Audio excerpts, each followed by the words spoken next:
سب سے پہلے تو میں مذمت کرتا ہوں اس فعل کی.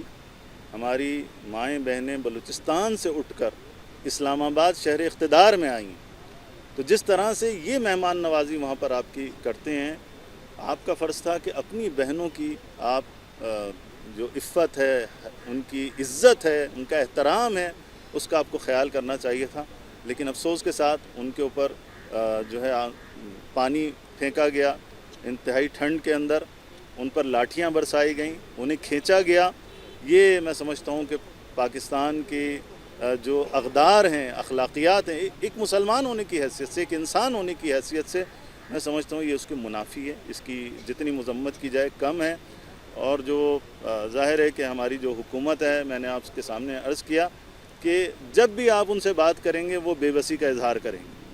ہم تو کرتے رہے ہیں، مختلف جو صوبائی ان کے وزراء رہے، وفاقی وزراء رہے، ہمیشہ جب بھی مسنگ پرسنز کے اوپر بات کی ہے تو انہوں نے ہاتھ کھڑے کر دیے کہ جی ہم کچھ نہیں کر سکتے، ہمارے اختیار میں کچھ بھی نہیں ہے. اور یہ اس وطن کا سب سے بڑا المیہ ہے کہ حکومت کے ہاتھ میں کچھ بھی نہیں ہے. تو کون لوگ ہیں کہ جو یہ مسنگ کر رہے ہیں، اور کون لوگ ہیں کہ جو اس طرح سے ظلم و ستم عام عوام کے اوپر کر رہے ہیں اور لاقانونیت پھیلا رہے ہیں. دیکھیں، انصاف اس ملک میں تو اس وقت جو صورتحال ہے ملک کی، انتخابات آپ کے سامنے، کاغذات نامزدگی جس طرح سے چھینے جا رہے ہیں اور جس طرح سے لاقانونیت ہے، قانون نافذ کرنے والے انتظامیہ، پولیس اس وقت وہی غیر قانونی کام کر رہے ہیں افسوس کے ساتھ. تو انصاف کی توقع تو صرف خدا سے رکھنی چاہیے، ان حکمرانوں سے کوئی توقع نہیں ہے، مگر یہ کہ آپ اپنی جد و جہد کے ذریعے سے، آپ عوامی طاقت کے ذریعے سے اگر استقامت دکھائیں، ہماری قوم، ہماری عوام اور سارے مظلوم مل کر ظلم کا مقابلہ کریں، سب مل کر آواز اٹھائیں، تو کیوں نہیں آپ کو انصاف ملے گا. کمزوروں کو انصاف نہیں ملتا، طاقتوروں کو انصاف ملتا. دیکھیں، شخصیت کا تو میں کیا عرض کروں. عوامی جد و جہد سب سے بڑی جد و جہد ہوتی ہے، سب سے بڑی طاقت ہوتی ہے. کوئی ایک شخص اس مسئلے کو حل نہیں کر سکتا، پوری قوم کو نکلنا ہوگا، پوری قوم کو بیدار ہونا ہوگا. قوم میں اگر شعور نہیں آئے گا، قوم میں اگر بیداری نہیں آئے گی، کچھ نہیں ہو سکتا. اس ملک میں اگر نبی بھی آ جائیں نا، اگر عوام ساتھ دینے والی، کیونکہ اللہ کا حکم ہے، معجزے کے ذریعے تو نبی سارے کام کر سکتے ہیں، ٹھیک ہے، لیکن ہر نبی نے عوامی جد و جہد کے ذریعے سے انقلاب لے کر آئے. حضرت ابراہیم نے ایسے کیا، حضرت موسیٰ علیہ السلام نے ایسے کیا، ٹھیک ہے نا. اگر عوام ساتھ نہ دے تو نبی بھی وہ جو کام کرنا چاہتے ہیں، اللہ کا قانون نافذ کرنا چاہتے ہیں، نہیں کر پاتے، ٹھیک ہے نا. اولیاء اللہ بھی نہیں کر پاتے. لہٰذا اگر عوام بیدار ہو جائے تو پھر ایک چھوٹی سی لیڈرشپ بھی ان کو نجات دے سکتی. آئین کہتا ہے آرٹیکل 10 کے تحت جس کو بھی آپ گرفتار کرتے ہیں اس کو آپ کورٹ میں پیش کرو، وہاں پر مقدمہ چلے، وہاں پر اس کے اوپر جو بھی الزام ہے وہ اپنا دفاع کرے. وکیل کرنے کا حق رکھتا ہے وہ، لیکن افسوس کے ساتھ اس کو اس حق سے محروم کر دیا جاتا ہے. اسے وکیل کرنے کا کوئی حق نہیں، وہ اپنے گھر والوں سے نہیں مل سکتا.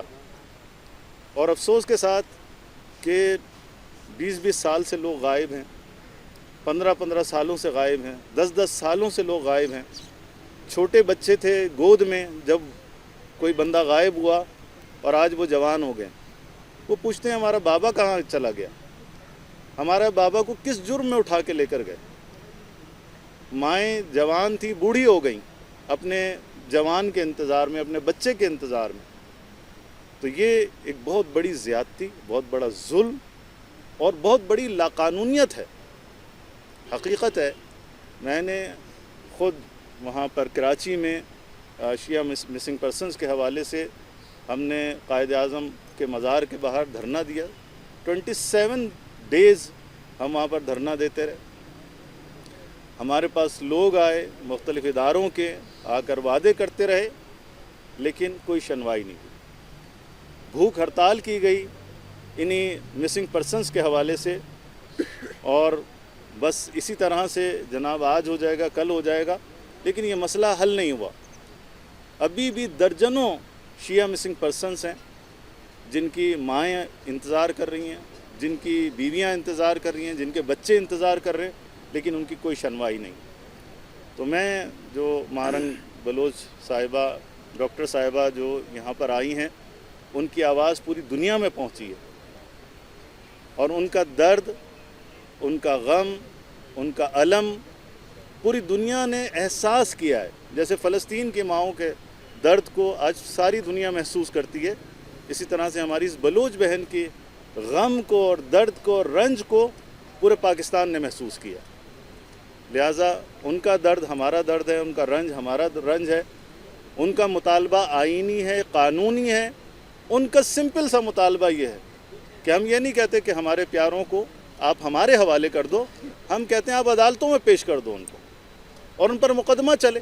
اگر وہ گناہ گار ہیں تو ٹھیک ہے، قانون اور آئین کے مطابق اس پر عمل ہونا چاہیے، ان کو سزا دیں آپ، لیکن ان کو مسنگ کرنا اور افسوس کے ساتھ بعض لوگوں کی لاشیں دینا اور لاش اٹھا کر سڑکوں پہ پھینک دینا، یہ کہاں کا قانون ہے، یہ کہاں کا انصاف ہے، یہ کہاں کا اخلاق ہے، یہ کہاں کی شریعت ہے۔ تو ہم یہاں پر آئے تھے اسی لیے کہ ڈاکٹر صاحبہ سے اظہار ہمدردی کریں اور اظہار کریں کہ ہم ان کے ساتھ ہیں، اور انشاءاللہ ہم اس جدوجہد میں ان کے ساتھ کھڑے ہیں، اور امید کرتے ہیں کہ انشاءاللہ ان کی یہ جو کوشش ہے، کاوش ہے، جدوجہد ہے، انشاءاللہ رنگ لائے گی۔ بلوچستان کی ماؤں کا، بیٹیوں کا اور وہاں کے مردوں کا بھی سر اگر کسی نے بلند کیا ہے تو وہ یہ ڈاکٹر ماہرنگ بلوچ صاحبہ نے کیا ہے۔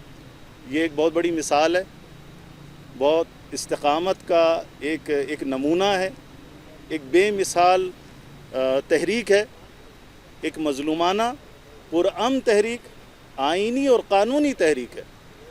لہٰذا یہ تحریک میں سمجھتا ہوں کہ ہم سب کو اس کا ساتھ دینا چاہیے، پورے پاکستان کو اس کا ساتھ دینا چاہیے، اور اپنی اس بہن کے ساتھ کھڑا ہونا چاہیے اور ان کا ساتھ دینا چاہیے۔